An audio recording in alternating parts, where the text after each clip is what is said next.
ఓం గంగాణపతే నమ శ్రీమాత్రే నమ ఐం సరస్వత్యే నమ ఓం నమ శివాయ శివాయ గురువే నమ ఓం నమో భగవతే మేధ దక్షిణామూర్తే మహ్యం మేధాం ప్రజ్ఞాం ప్రయచ్చస్వ క్లీం కృష్ణాయ గోవిందాయ గోపీచనమలవాయ శ్రీకృష్ణ పరబ్రహ్మణే నమో నమ శ్రీమాత్రే నమో నమ క్రీం మహాకాళికాయ నమో నమ యూట్యూబ్ ప్రేక్షకులందరికీ కూడా నమస్కారం అండి. నేను పాలపర్తి గురునాథ శర్మ జ్యోతిష్యం వాస్తు సిద్ధాంతిని. మీకంతా కూడా గోచార రీత్యా గ్రహాల యొక్క స్థితిగతి కలియిక వాటి ప్రభావం అంతా కూడా మేషాది ద్వాదశ రాశుల వాళ్ళకి ఎటువంటి ప్రభావం అంతా కూడా అక్టోబర్ నెల మాసంలో అంతా కూడా ఈ యొక్క రవి సంక్రమణం అంతా కూడా జరుగుతుంది. ఈ యొక్క రవి మార్పు అంతా కూడా అక్టోబర్ 18 ఆ సమయంలో అంతా కూడా మార్పు జరుగుతుంది. కావున ప్రతినిత్యం కూడా ఈ యొక్క మేషాది ద్వాదశ రాశుల వాళ్ళు పాటించాల్సిన ఈ యొక్క గ్రహదోష నివారణ అంతా కూడా ఈ యొక్క కంటెంట్లో చెప్పడం జరుగుతుంది. మీరంతా కూడా ఈ చెప్పే విషయం అంతా కూడా చూసుకొని మీరంతా కూడా పరిష్కారం అంతా కూడా పాటిస్తే కనుక అష్టేశ్వరి యోగం సిద్ధించడానికి ఆస్కారం ఉంటుంది. ప్రధానంగా చూసుకుంటే అక్టోబర్ 18 తర్వాత బృహస్పతి మార్పు కూడా జరుగుతుంది. 19వ తారీఖు ప్రధానంగా చూసుకుంటే 18, 19 తారీఖులో కూడా కర్కాటక రాశిలో బృహస్పతి మార్పు కూడా జరుగుతుంది. ప్రధానంగా తులారాశిలో ప్రవేశం చేస్తున్న రవి భగవానుడు అంతా కూడా రవి మంగళ యోగంలో బుధాదిత్య యోగంలో మార్పు జరుగుతుంది. నీచ స్థానంలో సంచారం జరుగుతుంది. ఇటువంటి మార్పు అంతా కూడా మేషాది ద్వాదశ రాశుల వాళ్ళకి ఎటువంటి ఫలితాలు వస్తున్నాయో తెలుసుకుందాం. ప్రధానంగా రవి అంటే ప్రధానంగా చూసుకుంటే ఆరోగ్య కారకుడు. ప్రధానంగా సూర్య భగవానుడు అంతా కూడా ఈ యొక్క గవర్నమెంట్ జాబ్స్ కి కారణమవుతారు. ఎవరి జాతకంలో కనుక సూర్య భగవానుడు మంచి ఈ యొక్క కేంద్ర స్థానంలో కనుక ఉంటే కనుక ప్రధానంగా ఉచ్చ స్థానంలో కానీ కేంద్ర స్థానంలో కానీ చతుర్థ పంచమ స్థానంలో కనుక ఉచ్చ స్థానంలో ఉంటే కనుక విద్యాయోగము గవర్నమెంట్ జాబ్స్ రావడానికి కానీ ఈ యొక్క కేంద్ర స్థానంలో ప్రధానంగా ఉంటే కనుక గవర్నమెంట్ జాబ్స్ రావడం, గవర్నమెంట్ కాంట్రాక్ట్స్ రావడం, గవర్నమెంట్ జాబ్స్లో మీకు మంచి పదవులు లభించడం, మరియు పొలిటికల్గా కూడా మంచి పదవి లభించడం, మంత్రి అయ్యే యోగం రావడం, మంచి పేరు ప్రఖ్యాతలు గణించడం అనేది జరుగుతూ ఉంటుంది. ప్రధానంగా దశమ స్థానం అంతా కూడా వృత్తి స్థానం అని చెప్పేసి అంటారు.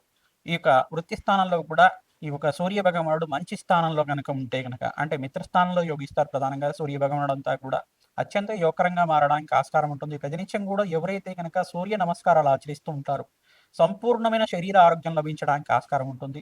ఓం సూర్యాయ నమ అర్కాయ నమ మిత్రాయ నమ భానవే నమ పూషాయ నమ మార్తాండాయ నమ ప్రచండ తేజసే నమ ఆరోగ్యకర్తే నమ సవిత్ర సూర్యనారాయణ స్వామిని నమో నమ నామాలు ప్రతినిత్యం కూడా సూర్య నమస్కారాలు ఆచరించి అర్ఘ్య ప్రదానం చేయడం, సూర్య భగవానుడు అంతా కూడా ప్రీతికరంగా గోధుమల్ని దానం చేయడం, మరియు గోధుమ రంగు వస్త్రాన్ని దానం చేయడం, మరియు సపోటాలు అనేది ఉంటాయి. సపోటా అంతా కూడా ప్రధానంగా ఎవరైతే కనుక బ్రాహ్మణత్వంకి దానం చేస్తూ ఉంటారో సపోటాలు అనేది ఈ యొక్క సూర్య భగవానుడికి ప్రీతికరంగా ఉంటాయి. కావున ఈ యొక్క గోధుమ నూకతో చేసిన గోధుమ రవ్వతో చేసిన పాయసాన్నంతా కూడా మెత్తగా చేసి సూర్య భగవానుడు నివేదన చేసి అది ప్రసాదంగా అంతా కూడా ఆవు పాలు చేసేసిన పరమాన్నాన్ని అంతా కూడా గోధుమ నూకతో చేసిన పరమాన్నం అంతా కూడా అందరూ ప్రసాదంగా స్వీకరించడం వల్ల సూర్యనారాయణ స్వామి యొక్క అనుగ్రహం కలుగుతూ ఉంటుంది. ప్రధానంగా సౌర అష్టాక్షరి మంత్రంతో యజ్ఞాధికృతులు పాటించడం వల్ల అష్టేశ్వరి యోగం సిద్ధించడానికి ఆస్కారం ఉంటుంది.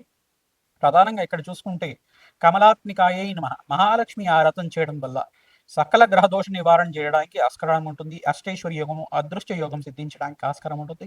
ధనదాదేవి అనే యొక్క స్తోత్రం అనేది ఉంటుంది. ధనలక్ష్మి స్తోత్రంలో ధనదాదేవి స్తోత్రం అనే స్తోత్రం ఉంటుంది. ఆ స్తోత్రాన్ని ప్రతినిత్యం కూడా పఠనం చేసుకోవడం, ఈ యొక్క ధనదాదేవి స్తోత్రాన్ని ఎవరైతే ప్రతినిత్యం కూడా వింటూ ఉంటారో ధనాకర్షణ పెరగడానికి ఆస్కారం ఉంటుంది. అదృష్ట యోగం సిద్ధించడానికి ఆస్కారం ఉంటుంది.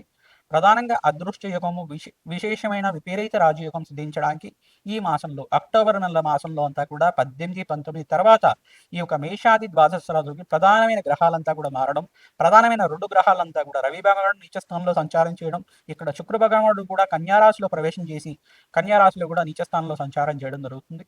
ఎటువంటి ప్రభావం చూపిస్తుంది? ఆర్థిక ఉన్నత స్థితి కలగడానికి, ఆర్థికంగా మంచి బలంగా పెరగడానికి, ఆర్థికంగా అష్టైశ్వర్య యోగం సిద్ధించడానికి, అదృష్ట యోగం కలిసి రావడానికి ఎటువంటి పరిష్కారాలు ఆచరించాలో తెలుసుకుందాం.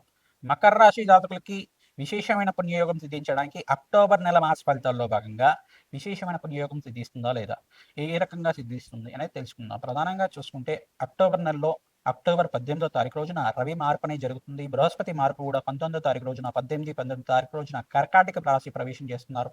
అతిచారంలో మార్పు జరుగుతుంది. ప్రధానంగా నీచ స్థానంలో సంచారం చేస్తున్న రవి భగవానుడు అంతా కూడా ఇక్కడ తులారాశిలో ప్రవేశం చేయడం, బుధాదిత్య యోగంలో ప్రవేశం చేయడం, మరియు రవి మంగళ యోగంలో ప్రవేశం చేయడం అనేది జరుగుతుంది. ప్రధానంగా చూసుకుంటే విపరీత రాజయోగం సిద్ధించడానికి ఆస్కారం ఉంటుంది. ఎవరైతే కనుక ప్రతినిత్యం కూడా సూర్యాయ నమః అర్కాయ నమః మిత్రాయ నమః భానవే నమః పూషాయ నమః సవిత్ర సూర్యనారాయణ స్వామిని నమో నమః ఇటువంటి నామాలతోటి ప్రతినిత్యం కూడా సూర్య నమస్కారాలు ఆచరించడం, సర్వ రోగబాధ నివారణ కలగడానికి ఆస్కారం ఉంటుంది. గవర్నమెంట్ కాంట్రాక్ట్స్ లభించడానికి ఆస్కారం ఉంటుంది. వ్యాపారంలో మార్పులు విశేషమైన లాభాలు గణించడానికి ఆస్కారం ఉంటుంది. అదృశ్యయోగం కలిసి వస్తుంది. శ్రమతో కూడిన సంపాదన పెరుగుతుంది. మీకంతా కూడా ప్రధానంగా వెంకటేశ్వర స్వామి వారి ఆరాధన విశేషంగా ఆచరణ చేయాలి.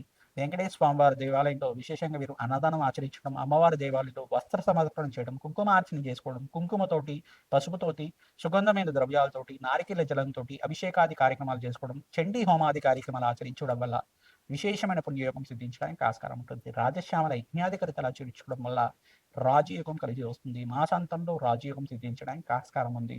ప్రతినిత్యం కూడా ఈ యొక్క శ్రీ సూక్త పారాయణ, శ్రీ సూక్త విధానంగా యజ్ఞాధికతులు ఆచరించడం వల్ల అదృష్ట యోగం కలిసి వస్తుంది. అగ్నికి నవధాన్యాలు సమర్పించడం వల్ల రాజయోగం సిద్ధిస్తుంది. ప్రతినిత్యం కూడా గోమాత సేవల భాగంగా బొబ్బర్లు, ఉలవలు, శనగలు అంతా కూడా నానబెట్టినవి గోమాతకు సమర్పించడం, 27 ప్రదక్షిణాలు ఆచరించుకోవడం వల్ల గోమాత సేవలో భాగంగా కుంకుమార్చన విధానంగా అలంకరణ చేసి గోమాతకంతా కూడా పుష్పాలు గంధంతోటి పుష్పాలతోటి అంతా కూడా అలంకరణ చేసి గోమాత పుష్పభాగం దగ్గర పసుపు కుంకుమ గంధంతో కుంకుమార్చన చేయడం వల్ల విపరీత రాజయోగం తీస్తుంది. అదృష్టయోగం కలిసి వస్తుంది.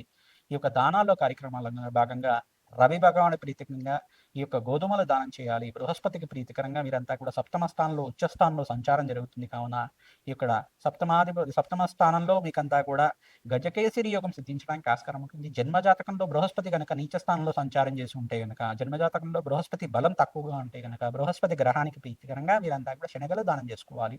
రవి భాగాన్ని ప్రీతికరంగా గోధుమలు దానం చేసుకోవాలి.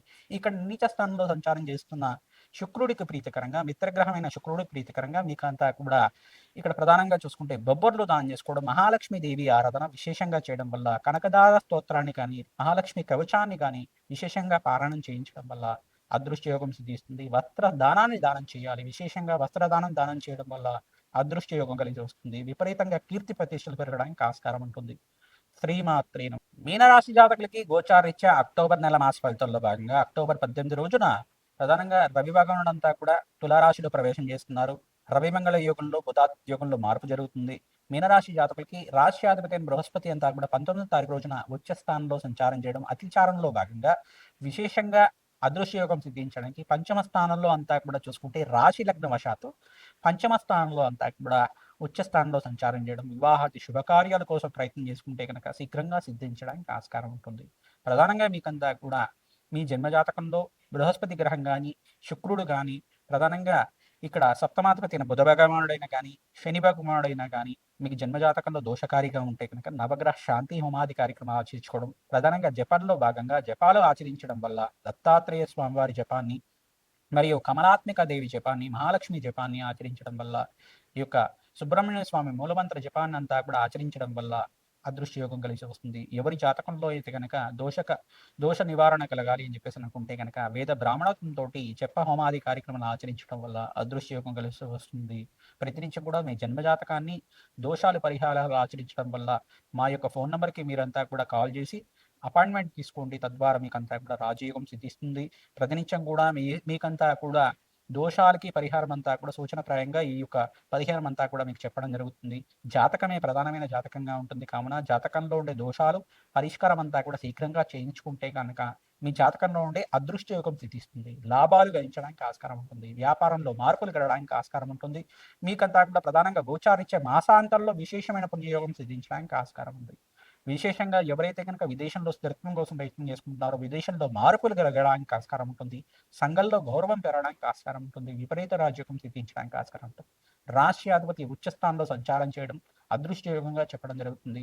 లాభాలు గణించడానికి, ప్రమోషన్స్ రావడానికి, మంచి ఆఫర్స్ సిద్ధించడానికి ఆస్కారం ఉంటుంది. ఐటీ రంగంలో వాళ్ళకు కూడా అఖండమైన పుణ్యయోగం సిద్ధించడానికి, ఐటీ రంగంలో వాళ్ళకు మంచి ఆఫర్స్ లభించడానికి ఆస్కారం ఉంటుంది.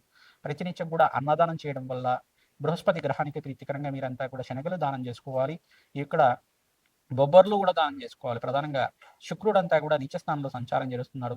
మీకు ఏళ్ళనాటి శని ప్రభావం ఉంది కావున శనీశ్వర ప్రీతికరంగా నల్ల నువ్వుని దానం చేసుకోవడం, కూష్మాండ దానాన్ని దానం చేయడం, తెల్ల గుమ్మడికాయ దానం చేసుకోవడం వల్ల, వస్త్ర దానాన్ని దానం చేసుకోవడం వల్ల ఏళ్ళనాటి శని ప్రభావం నుంచి బయటపడతారు. విశేషంగా ఈ యొక్క మహాకాళికి ప్రీతికరంగా మహాకాళి దేవాలయం ఎక్కడైనా మీకు దగ్గరలో ఉంటే కనుక మహాకాళి దేవాలయంలో నిమ్మకాయల మాలను దానంగా చేయడం, నిమ్మకాయల మాలంతా కూడా అలంకరణ చేసి మహాకాళి దేవాలయంలో మహాకాళి దేవికి అంతా కూడా అలంకరణ చేయడం వల్ల అదృష్టయోగం సిద్ధిస్తుంది. మహాకాళి దేవాలయంలో కూష్మాండ దీపాన్ని వెలిగించాలి. ఖడ్గమాల స్తోత్రాన్ని, కాళీ ఖడ్గమాల స్తోత్రం అనే స్తోత్రం ఉంటుంది.